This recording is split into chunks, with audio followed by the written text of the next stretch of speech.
Mga jowables. So, nag-purchase na naman ng person ng parcel. So, ito guys, binili ko to sa murang halaga. So, syempre, binuksan muna ng person.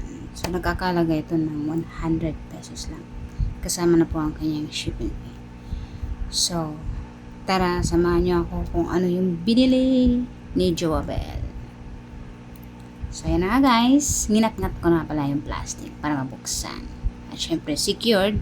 May bubble wrap dun sa item na yun. At eto na siya. Chararan, tararan. Magic.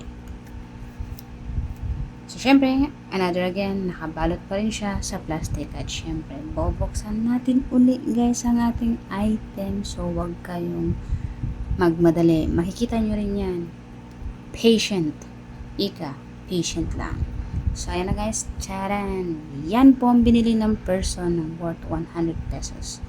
Yan po ang aking gagamitin para dun sa akin kalan or gasol na maliit. So, nagbili ako ito guys kasi yung kalan ko guys slippery na pag once nilalagyan ko siya ng mga kawali o kaldero. So, tara, subukan natin ikabit. So, ilalagay na natin. Yun.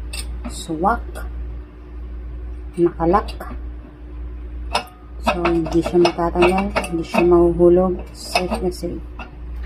So, sa mga gumagamit ng ganito, super kalan o gasol na maliit, grab yours guys. Bumili kayo nito. Safe talaga siya. Lagay na natin. Yan. Ang hirap iurong, iusog so hindi siya mahuhulog kasi meron siyang support dito guys.